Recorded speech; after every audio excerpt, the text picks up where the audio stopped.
Hi mga ka-Solar Cell. Ako po si Ismael Bacolod from Muñoz, Nueva Ecija. Dati po akong businessman. Ngayon ay nasa rice farming. Pinili ko pong system ng solar ay ang hybrid on-grid 10 kilowatt with 10 kilowatt battery and 8 kilowatt inverter.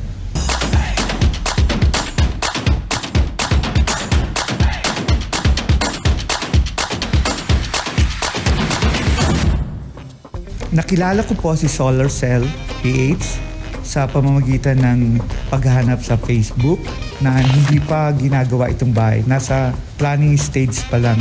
Naghanap ako ng mga credible companies and then nag-shortlist ako. So isa nga si Solar Cell. Bakit ako kumuha ng solar hybrid? Kasi po, unang-una, madalas po ang power outages sa amin. Ang hirap po pag biglang nawala ng kuryente.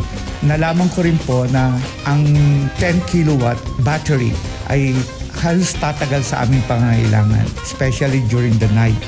Sa tingin ko, ang mga nakapagpapataas ng mga sa billing ng kuryente, syempre, water heater. 8 yata yung water heaters namin dito dahil pati sink eh. Washing machine with dryer. Malalaki po yung mga refrigerator sa amin, 2 po yun. Tapos meron kami water dispenser. May isang 3-tonner.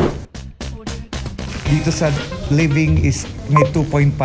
Tapos sa taas rin po na hallway, 1.5 horsepower. Merong 1.5 horse sa office. Ang AC po namin is 12. Ang kagandahan pa rin po ng solar, pinili po namin sa isolation yung mga mahalaga para sa amin. Ang lights, outlets, may isang room na pwede kami magsiksikan. Alam naman po natin na pag pina-under natin yung mga aircon natin, hindi siya po maglalast. Pero during the day, syempre, tuloy-tuloy si PB kasi tinutulungan tayo ni PB at the same time, kaya-charge yung battery. So, wala akong nakikitang problema sa araw. Yun ang mga pinili namin dahil yun nakita namin talagang mahalaga. Regarding naman po sa installation, yung schedule po namin is nasunod. Nagulat pa nga po ako, kala ko 2 or 3 days. But then, in less than 1 day, 3 p.m. tapos na sila. Very happy po ako, satisfied.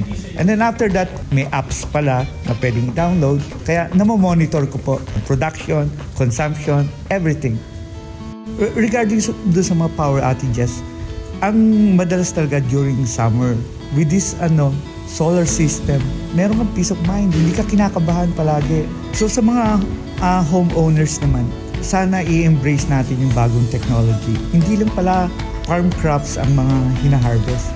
Pati pala solar na napakayaman natin dito sa Pilipinas. Tatlo kami dito.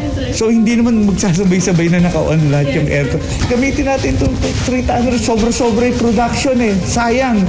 Mga 9, 10 a.m. 100% na yung battery ko eh. Lalo pag matagal kang maligo. Buti ako mabilis ang maligo. 1 minute.